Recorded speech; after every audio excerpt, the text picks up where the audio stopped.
नमस्कार प्यारे बच्चों, स्वागत है आप सभी का मेरे YouTube चैनल मुद्गल मैम की कक्षा में। और आज हम बात करने जा रहे हैं व्याकरण के ऊपर। तो आइए, व्याकरण में सबसे पहले हमें जिस चीज़ का ज्ञान होना चाहिए वो है भाषा। जिस भी किसी भाषा के बारे में हम बात करते हैं तो उस भाषा का व्याकरण यदि हमें नहीं पता होगा तो हमें वो भाषा समझ में नहीं आएगी। हम उस भाषा को तभी बोल और समझ सकते हैं जब हमें उसके व्याकरण का ज्ञान हो। अब आप कहेंगे कि एक छोटा बच्चा जो साल भर का 2 साल का लगभग बोलना सीखता है, उसे तो कोई व्याकरण का ज्ञान नहीं होता, तो वो कैसे सीख जाता है भाषा को बोलना? बिल्कुल सीख जाता है, क्योंकि बचपन से वो जिन लोगों के साथ में रहता है, वो लोग जो भाषा बोलते हैं वो भाषा वो देख देख कर बोलना सीख जाता है, भले चाहे उस अवस्था में उसको व्याकरण का ज्ञान हो या ना हो। परंतु किस चीज़ के लिए है का प्रयोग होगा या था का प्रयोग होगा या जाएंगे खाएंगे, इस तरह के शब्दों का प्रयोग वो सुन सुन कर सीख जाता है। तो वैसे ये ज़रूरी ही है कि भाषा का ज्ञान यदि हमें है, उसको सीखने के लिए, भाषा को सीखने के लिए, तो हमें उसके व्याकरण के बारे में जानना जरूरी है। परंतु हम सबसे पहले बात करते हैं भाषा की, कि भाषा क्या है। जो कुछ भी हम बोलते हैं, कहते हैं, वही भाषा है। भाषा की परिभाषा यदि अपन देखें तो जिस किसी भी माध्यम के द्वारा हम अपनी बात किसी दूसरे तक पहुंचाते हैं, उसे कहते हैं, समझाते हैं, उस माध्यम को ही भाषा कहा जाता है। भाषा शब्द जो है ये संस्कृत के भाष शब्द से आया है, और भाष का अर्थ होता है कहना। तो भाषा का अर्थ हुआ अपनी बात को कहना या समझाना। अब देखिए, साधारण रूप में हम उसे बोली भी कह देते हैं कि तुम्हारी कौन सी बोली है। बहुत सारी बोलियों के नाम आपने सुने होंगे, राजस्थानी, गुजराती, मराठी, मलयाली, नेपाली, कोंकणी, ये सारी बोलियां हैं। तो बोली यानी कि बोलना, बोलने शब्द से आया है बोली। जिसको बोला जाए वही बोली, जिसको कहा जाए वही बोली, और बोली का ही परिष्कृत रूप है भाषा, परिष्कृत या विस्तृत रूप। तो अब देखिए, एक साधारण सी परिभाषा हमने भाषा की यहाँ पर समझ ली कि संस्कृत के भाष शब्द से भाषा का उद्भव हुआ, और भाष का अर्थ होता है कहना, इसलिए भाषा का अर्थ हुआ कहना या बोलना। ये भाषा की परिभाषा हो गई कि जिस किसी भी माध्यम के द्वारा हम अपनी बात किसी दूसरे तक पहुँचाते हैं या कहते हैं, उस माध्यम को भाषा कहा जाता है। यही भाषा की परिभाषा हो गई। अब भाषा एक तो जैसे कि हम बोलकर बता रहे हैं अपनी बात, दूसरा लिखकर भी हम अपनी बात किसी तक पहुंचाते हैं। तो इस तरह से भाषा के 2 रूप हुए, एक मौखिक भाषा और दूसरा लिखित भाषा। मौखिक भाषा जो हम ज़बानी अपनी बात कहकर पहुंचाते हैं वो मौखिक भाषा हुई, और जब बात को लिखकर किसी के द्वारा पहुँचाया जाए, किसी तक पहुँचाया जाए, तब वो लिखित भाषा कहलाएगी, अर्थात भाषा का वो रूप लिखित भाषा कहलाता है। अब 2 चीज़ें होती हैं, भाषा और बोली। पहली चीज़ तो हुई भाषा और दूसरी हुई बोली। जरा सा अंतर है भाषा और बोली में। वैसे भाषा का अर्थ भी कहना है और बोली का अर्थ भी कहना ही है। तो ये तो आपकी समझ में आ गया है। इसको मैं यहाँ से मिटा देती हूँ। ये देखिए, तो अभी हमने सुना कि भाषा और बोली में कुछ विशेष फ़र्क नहीं है। भाषा का अर्थ भी कहना होता है और बोली का अर्थ भी कहना ही होता है, कहना या बोलना। तो फिर इन दोनों में अंतर क्या है? भाषा जो है ये विस्तृत क्षेत्र में बोली जाती है।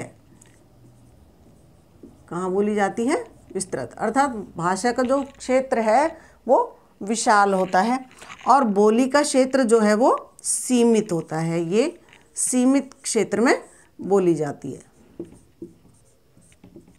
तो कोई बोली जब विशाल क्षेत्र में या विस्तृत क्षेत्र में बोली जाने लगे वो भाषा बनने के नज़दीक पहुंच जाती है। दूसरा अंतर क्या है? ये पहला अंतर हो गया।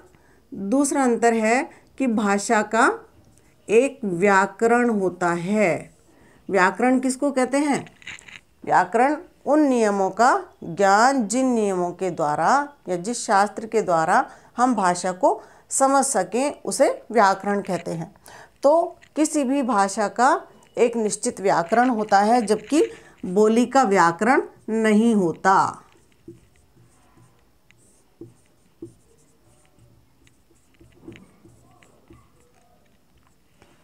ठीक। और एक अंतर है कि भाषा में साहित्य रचना होती है, जबकि बोली में साहित्य रचना नहीं होती। बोली जो एक सीमित क्षेत्र में बोली जाए, आम बोलचाल की जो भाषा होती है उसे बोली कहते हैं। तो उस बोली का ना तो व्याकरण होता है और ना ही उसमें साहित्यिक रचनाएं की जाती हैं। तो एक साधारण सी बात हमें ये समझ में आ रही है कि कोई भी बोली धीरे धीरे भाषा बन जाती है जब वो एक विशाल क्षेत्र में बोली जाने लगे। सीमित क्षेत्र में बोली जाती है, परंतु जब उसका दायरा बढ़ने लगे, उसका क्षेत्र बढ़ने लगे, उसका इलाका बढ़ने लगे और वो धीरे धीरे एक विशाल क्षेत्र को कवर कर ले, अपने अधिकार में ले ले, तब वो बोली क्या है? वो भाषा बनने लग जाती है। उसमें धीरे धीरे उसका व्याकरण निश्चित हो जाता है और धीरे धीरे उसके अंदर साहित्यिक रचनाएं की जाने लगती हैं। तो तब जाकर वो बोली जो है वो भाषा का रूप ले लेती है। बोली को ही उपभाषा भी कहते हैं। बोली जो है इसका एक नाम उपभाषा भी है। कई बार प्रश्न आता है कि उपभाषा किसे कहते हैं और आप कंफ्यूज हो जाते हैं, चकरा जाते हैं। चकराने के लिए ही होते हैं इस तरह के प्रश्न। तो उपभाषा किसे कहते हैं? बोली को ही उपभाषा कहते हैं, जिसका एक सीमित दायरा होता है, जिसका कोई व्याकरण एवं साहित्यिक रचनाएं नहीं होती हैं, उसे उपभाषा या बोली कहा जाता है। तो आपको समझ में आया कि भाषा किसे कहते हैं, बोली किसे कहते हैं, बोली और भाषा में अंतर क्या होता है और उपभाषा किसे कहते हैं। ठीक।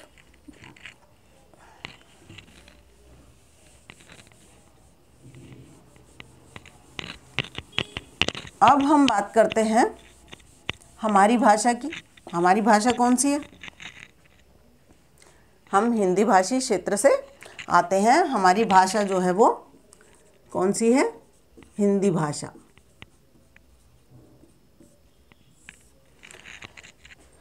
हिंदी भाषा, हमारी भाषा कब बनी? ये भी एक प्रश्न है कि 1949 में हिंदी भाषा को हमारे देश की राजभाषा होने का गौरव प्राप्त हुआ। हमारे देश में असंख्य भाषाएं और बोलियां बोली जाती हैं, जिनकी कोई सीमित गणना नहीं है। इतनी बोलियां और भाषाएं बोली जाती हैं। हमारे देश में एक बहुत पुरानी कहावत है, कोस कोस पर बदले पानी, 4 कोस पर बदले बाणी। 4 कोस यानी कि 1 कोस बराबर 3 किलोमीटर के होता है लगभग। तो 4 तिया 12 यानी कि 10-12 किलोमीटर के लगभग पर हमारे देश में बोली बदल जाती है, भाषा बदल जाती है। तो आप सोच सकते हैं कि इतना विशाल हमारा देश है, हमारे देश में कितनी भाषाएं, कितनी बोलियां बोली जाती होंगी। तो केवल हिंदी को ही क्यों चुना गया राजभाषा के लिए? क्योंकि हमारे देश के एक बड़े भूभाग में हिंदी और हिंदी से संबंधित बोलियां बोली जाती थी।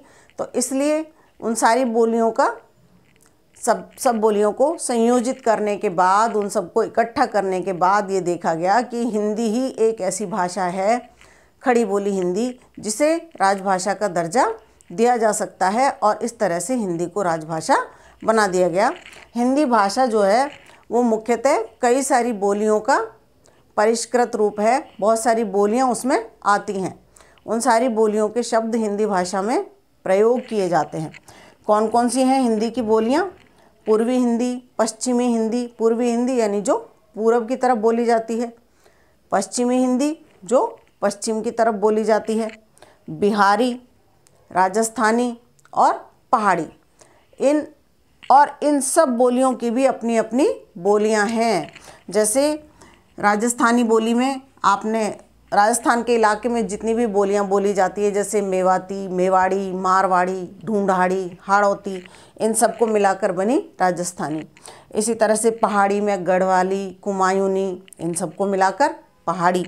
इसी तरह से बिहारी बोली में, बिहारी हिंदी जो है उसमें मैथिली, मगही, भोजपुरी, ये सारी बोलियां बोली जाती हैं। पूर्वी हिंदी में असमिया, अवधी और अपने बघेलखंडी, ये सब पूर्वी हिंदी के अंतर्गत आती हैं। ऐसे ही पश्चिमी हिंदी में छत्तीसगढ़ी, राजस्थानी की कुछ भाषाएं, ब्रज भाषा, बांगड़ू, ये सब पश्चिमी हिंदी में आती हैं। तो कुल मिला के इन सारी बोलियों को मिला के लगभग 18 से 22 बोलियां जो हैं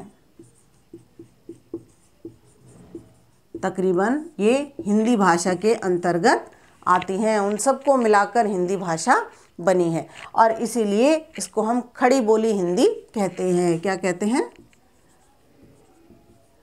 खड़ी बोली हिंदी।